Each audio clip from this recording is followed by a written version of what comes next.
Welcome back, everyone, to the Deep Dive. Today, we are going on a journey into ancient Hindu wisdom. Sounds fascinating.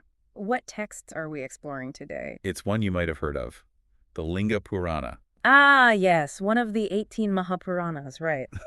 Packed with mythology and cosmology and all that. Exactly. And we are going to break it down for you so you can understand all its secrets. Love it. What's the focus for today's deep dive? Well, we got to start with the Shiva Linga. What comes to mind when you think of the Linga? I guess I think of it as a symbol or an idol, right? Like something you see in temples. That's the common view. But the Linga Purana tells us it's so much more than that. Oh, really? How so? It's actually a representation of the infinite universe, Yeah. like the source of everything. Wow. That's a lot deeper than just a statue. Right. And the Purana goes beyond just the Linga. It talks about creation, destruction, karma, meditation, the whole shebang. It sounds like a really comprehensive text. It is. And what's really fascinating is we actually see some similar ideas in other religions, too.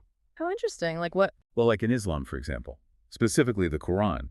If you look at Surah Al-Ikhlas, it talks about Allah being formless and eternal, which is super similar to the idea behind the Shiva Linga, representing this, like, formless divine energy. That's a really intriguing connection. So are we going to find out how those two relate today? That's the plan. We're going to pull out all the key insights from the Linga Purana, sprinkle in some wisdom from the Quran, and see how it all applies to life today. I'm ready to dive in. Me too. So first things first, could you just give us a little more background on what exactly a Purana is? I mean, we threw that term out there. Sure. So the Puranas are kind of like ancient Hindu encyclopedias. They're full of stories and teachings and philosophies. They're a way of preserving knowledge and making these kind of complex spiritual ideas more accessible. Okay, so the Linga Purana is just one of many Puranas. Right. Each Purana focuses on different aspects of Hindu belief. The Linga Purana specifically, as you might guess, is centered around Shiva and the significance of the Shiva Linga. I see. And beyond the symbolism of the Linga, what kind of teachings can we expect to find in this particular Purana? It covers a lot of ground. It has creation myths, stories about devotion and yoga, ethical guidelines. It really gets into how to live a righteous life. So it's not all just theory and symbols. Not at all. It's meant to be practical guidance for people. Okay, cool. So you mentioned earlier that the Quran has some parallels with the concept of the Shiva Linga. Can you unpack that a bit more for us? Sure. So you know how we were talking about the linga being a symbol of the infinite, like the formless divine energy? Right. Well, Surah Al-Ikhlas in the Quran emphasizes the oneness of Allah and how Allah is beyond any physical form or comparison. It's saying that God is absolute and transcendent. So both the Linga and the Sura are pointing towards a reality that's beyond our limited human understanding. Exactly. They both push us to think about the divine in a way that goes beyond just our senses or how we normally categorize things. That's amazing. It's like two different paths leading to the same ultimate truth. Yeah. And I think it's a great reminder that wisdom can be found in many different places. Totally. So speaking of wisdom, the Linga Purana isn't just abstract concepts. It uses stories to illustrate its points. And there's one in particular that always comes to mind. The story of Brahma, Vishnu, and the infinite Jyotirlinga. It's pretty mind-blowing. Can you tell us about it? Oh, absolutely. This is a classic. So the story starts with Brahma, the creator god, and Vishnu, the preserver god. And they get into this big argument about who is more powerful, who's top dog. Classic ego battle. Right. As their argument heats up, this massive pillar of light just appears out of nowhere. It's called the Jyotirlinga. Wow, I can only imagine how intense that must have been. So what happens next? Do they stop arguing? Well, they're kind of stunned at first, but their pride gets the better of them. They decide to figure out how big this Jyotirlinga is, thinking that whoever can find its limits will prove their superiority. Okay, so how do they go about that? Brahma transforms into a swan and flies upwards, trying to find the top. Vishnu, he turns into a boar and digs down deep into the earth to find the bottom. That's some serious dedication. So did either of them succeed? Nope. They search for ages, like eons, traveling unimaginable distances, but neither of them can find an end to this Jyotirlinga. So they basically just come back empty-handed. Pretty much. Exhausted and humbled.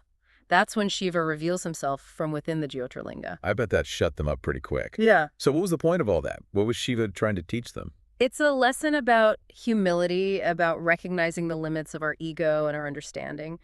The Jyotirlinga represents this infinite divine reality that we can never fully grasp.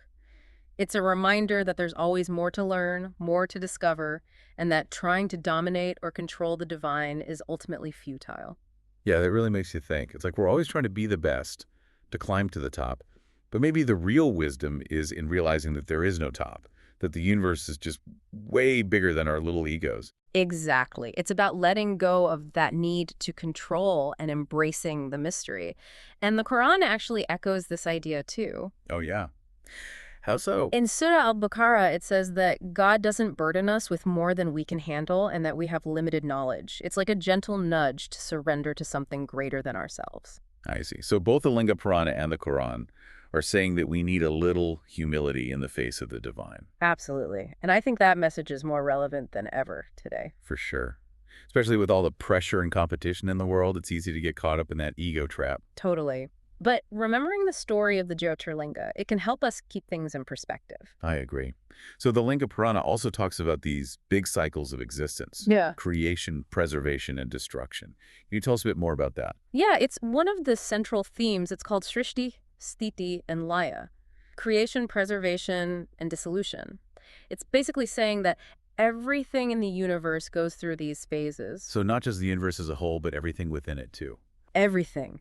Think of the seasons, the life cycles of plants and animals, the rise and fall of civilizations. It's all part of this continuous cycle. And how does the Shiva Linga fit into all of this? The Linga actually embodies this cycle. It represents the unmanifest source from which everything emerges and the point to which everything eventually returns. It's a reminder that change is constant. That's a pretty profound way of looking at it. So what does this cycle mean for us as individuals? Like, how can we apply this understanding to our lives? I think the main takeaway is to not be afraid of change. It's easy to get attached to things, to routines, to people, but change is inevitable. It's built into the fabric of reality. So instead of resisting it, we should try to embrace it. Exactly.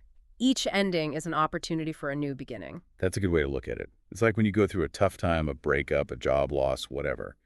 It's hard in the moment, but it can also be a chance for growth and transformation. Precisely. And the Quran has a really beautiful verse about this. In Surah Al-Anshira, it says, "For indeed, with hardship will be ease. Indeed, with hardship will be ease." Wow, yeah, that's perfect. It's like a promise that things will get better, that there's always light at the end of the tunnel. Exactly. So we've talked about the formless divine, the cycles of creation and destruction. What else does the Linga Purana have to offer? Well, it also places a lot of emphasis on meditation, or dhyana. Why is meditation so important in the Linga Purana? It's because Shiva is seen as the ultimate yogi, the Adi yogi.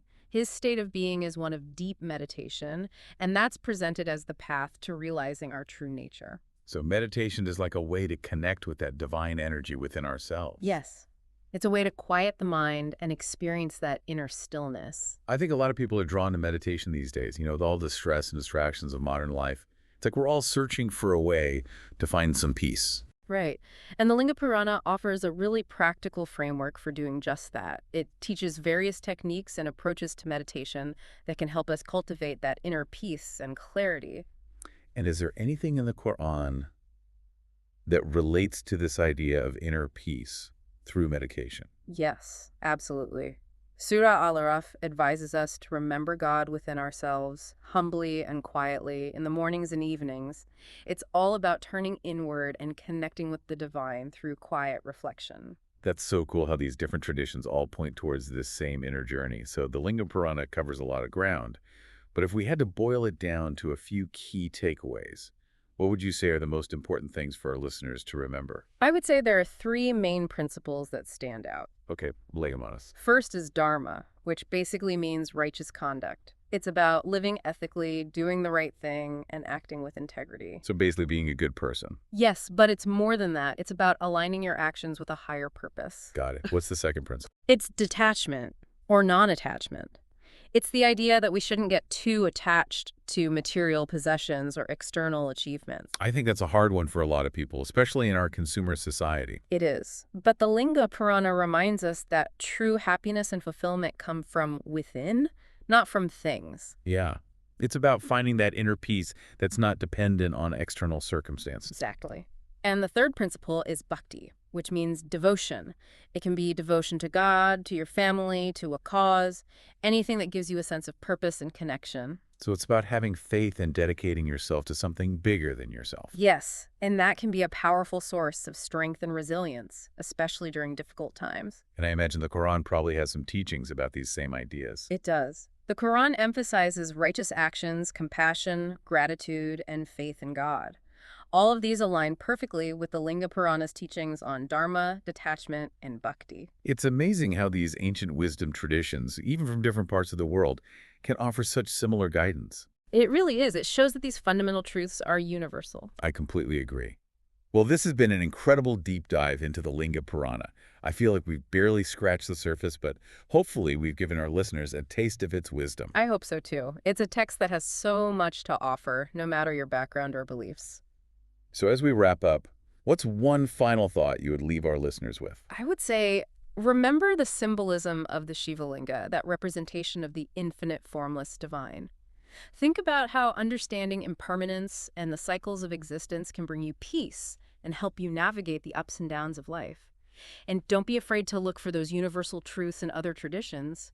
You might be surprised at what you find. Yeah, hopefully said. And to all our listeners, thanks for joining us on this journey. We'll see you next time for another deep dive into the world's wisdom traditions.